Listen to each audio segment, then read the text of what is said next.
Do those colored rocks in Lake McDonald really look like that? Let's see as we dive into visiting. Hey there, it's Alex from Alex on the Map, and I grew up right by Glacier National Park. I even got married on the shores of Lake McDonald, so I would say I know it pretty well. And to be honest, it wasn't this super famous Instagram thing until pretty recently. It's a beautiful lake, but it was really blown up in popularity over the past few years. I'm also going to talk a little bit about how to visit and make the most of your time there. One tip I will give you before we dive in though is actually using your phone camera might be the best way for you to go if you want that picture. Before we get into that though, let's talk a little bit about Lake McDonald and give you some stats. Lake McDonald is the largest lake in Glacier National Park at 10 miles long, and its width is 1 mile, so it's kind of like a long, skinny lake. Its depth is a whopping 472 feet, which is really deep. All right, let's talk about those colored pebbles.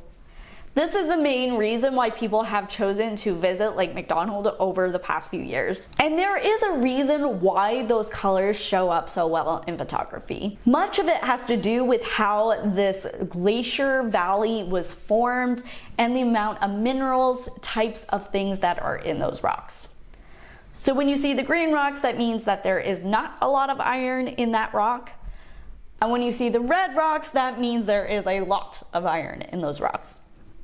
Geology. It's just interesting. If you are going to get that picture, I do recommend you visit on the south shore just because you're going to have a much easier time getting that shot that you want. Another great thing about the park reservation system that is going on this year that wasn't available last year is you can now access Lake McDonald and that south shore without needing a reservation ticket. You can just drive up, park, and get your photo. In my opinion, I don't find the rocks as amazing as amazing photographers make them look. I think they're beautiful, and I think if you can get it from the right angle, then you can get a great photo. But in person, I'm gonna be honest, you might be a little disappointed by what you see. That doesn't mean you shouldn't visit because Lake McDonald is a stunning lake and the mountains behind it are just absolutely gorgeous. However, if you are planning on getting that photo, here's what I would recommend. I'm not a professional photographer by any means either, so you might want to look up some guides that I have linked to in the description on how to get that shot. But my number one is don't ignore your phone. Phone cameras pick up on a lot more colors, especially in low light, so you might be able to get some of those pops of color that you wouldn't be able to without editing on a DSLR. My recommendation too is golden hour during the evening rather than the morning, though both are beautiful. It's just the way that the sun hits, it makes the colors, I think, more likely to pop out. If you are choosing to shoot with a DSLR, you're gonna wanna do it with a wide angle lens. A 24 to 40 millimeter is probably the perfect size in order to capture everything. All right, now we're gonna get into how to get to Lake McDonald and some of the activities that you can enjoy while you're there. You're going to enter through the west entrance of Glacier National Park, and it's pretty self-explanatory. You're going to go along that Going to the Sun road and just head to Apgar Village. From there, parking might be a little tight, so I recommend going over to the Apgar Transit Center, parking your car there, and then walking to the south shore of Lake McDonald. Here's a few things you can do while you are in the area. Honestly, I think if you want, you can spend an entire day enjoying Lake McDonald. There are hiking trails from there, boat tours, the lodge, there's a lot to do. It's also where if you are planning on horseback riding, on the west side, that's where you're going to get your steed. On the south shore, you can rent kayaks, canoes, just really enjoy the lake from a different perspective. A hidden gem I also recommend is McDonald Creek, which I think in some ways shows up in photos better than the lake at times. It's not a super crowded area, and the Sacred Dancing Cascade is really nice. Apgar Village is also located on the south shore of Lake McDonald.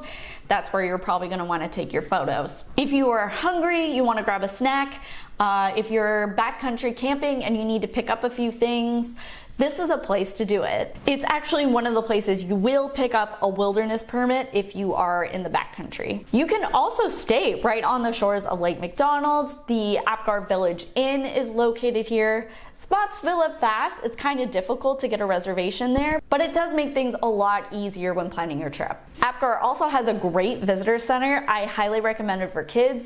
It was actually one of my favorite things to do when I was a child, is go to the Apgar Visitor Center and meet the rangers. I thought it was really cool. So that's just another fun little day activity you can do in the Apgar region. I also mentioned the Apgar Transit Center as well. This is where you will catch the Glacier National Park shuttle that can take you to other areas of the park, meaning you don't have to drive to them, which makes the whole process so much more fun. The other accommodation option available on Lake McDonald is the historic Lake McDonald Lodge. I'm gonna have a completely separate video on the Lake McDonald Lodge that I will link to in the description, just going over the amenities, how to get reservations, etc. But I definitely recommend stopping in if you can, just to check it out, because it's well worth your time. So if you've been out exploring and you just need a quick bite, this is a good spot to do. We're gonna talk about a few of the restaurants you can find along the shores of Lake McDonald as well. Eddie's Cafe is located in the Apgar area on the South Shore. It has a great outdoor dining area and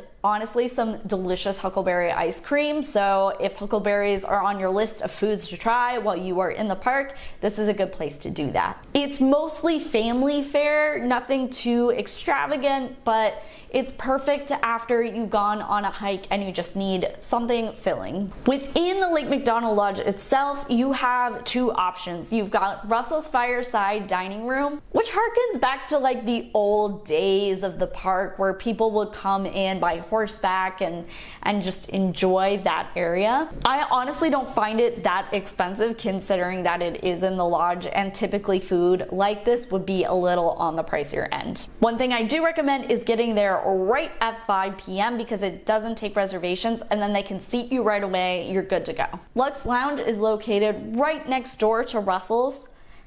It has an expansive view of the lake itself, so although it's more of a cocktail lounge, they still serve food, and you can get this amazing view of Glacier National Park right outside your window. They also do lunch, which Russell's does not, and dinner. If you want something quick, Jammer Joe's Grill and Pizzeria is another great option. It's only open lunch and dinner, and it's a great place to grab a salad, pizza, whatever before you head out on your next trail. I wouldn't give you the best information on Lake McDonald if I didn't share that you can catch some of the best boat tours in the park from here. The Lake McDonald boat tours are just kind of a classic thing to do, and if you do not have a reservation for the park, this serves as your reservation ticket if you have this in advance. There is only really one company. It's Glacier Park Boat Co., and they've been around for decades. They've been working with the park a very, very long time, and their experience is just amazing. It just gives you a totally different perspective on the park,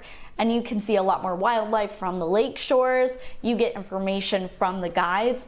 I personally find it a fantastic experience. If you have kids, it's also another great activity for them as well. I'm going to chat a little bit about the few hiking trails you can catch from Lake McDonald and Lake McDonald Lodge. There are a lot of options, and you definitely won't have time to do all of them, but here are some I just recommend. The Lake McDonald Trail is basically a giant loop around the lake. It's 14 miles, but it is almost completely flat. So if you have a day just to kind of wander around the lake, and that sounds great, this is a good option. It's also great for accessibility purposes, so you can do as much as you would like and then come back to your parking spot as well. Another hike I recommend for a more moderate to challenging hike in the area is Snyder Lake. You're gonna hike up right across from the Lake McDonald Lodge parking lot, and you're gonna work your way up the mountains until you get to this beautiful lake basin. You can also backcountry camp here if you're curious. It's not the easiest 8.7 miles with 2,014 feet of elevation gain, but it is also not a super crazy busy hike, which can be great. And finally, if you get the chance to do it, I highly recommend it. I did it last summer and it was kind of a bucket list thing for me to do, is to hike and stay up at Sperry Chalet. And you can hike up from that Lake McDonald Lodge parking lot and not stay overnight, but if you can, it just makes the experience a lot more memorable. It is not an easy hike and I do not recommend it for beginners. Think 12.4 miles and think 3,497 feet of elevation gain. Okay, let's get those FAQs done for your Lake McDonald experience. Number 1, do you need a reservation to access Lake McDonald? The answer is, if you are planning on being in Apgar Village or on the South Shore, no, you do not need them in 2024. You can go to Lake McDonald without needing a reservation. However, you will need it to access other areas such as the Lake McDonald Lodge. When is Lake McDonald open? All year round, baby. You can visit in winter. I don't recommend it, but you can visit in winter and any other season. Another question I get is, can you swim in Lake McDonald? And absolutely you can. It is very cold, even during the height of summer, but that shouldn't stop you if you want to go for it. Go for it. When is the best time to visit Lake McDonald? The best time is usually the best time to visit Glacier, and I have a video on that so you can help plan your trip and what time of year, but usually this means during the summer months when it is warm enough to enjoy and everything is open. Another question I often get is, can I actually boat on the lake if I have my own private boat? And the answer is yes. It is the only lake in the park where you are allowed to do so. However, you do need to get your watercraft inspected just to make sure that you are all ready to go and you're not bringing in anything you shouldn't into these pristine lakes. What if you are planning on camping or would like to camp near Lake McDonald? Guess what? There are several options where you can do so. I have a video on Glacier National Park camping that I will link to in the description, and I highly recommend you check out if camping is a priority. Can you go fishing in Lake McDonald?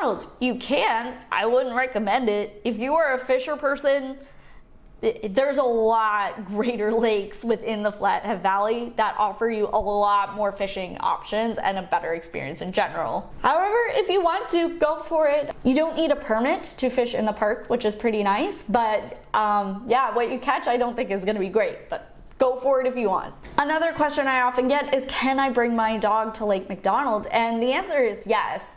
You're supposed to follow park guidelines, which means that they are supposed to be on a leash that's 6 feet or less. But I see a lot of people breaking this rule, and you know, to be fair, you do kind of just want your dog to go play in the lake and have fun. If this is something you are going to do and you are going to break the rules, make sure your dog has a very good recall so you can get them back to you as soon as possible. I hope this has answered some of your questions about Lake McDonald and helped you decide whether or not you would like to go for those colored rocks. Always, if you have any questions about Glacier National Park or Lake McDonald, feel free to let me know in the comments. And I highly recommend you subscribe and hit that bell notification so you know when my newest videos on Glacier National Park come out.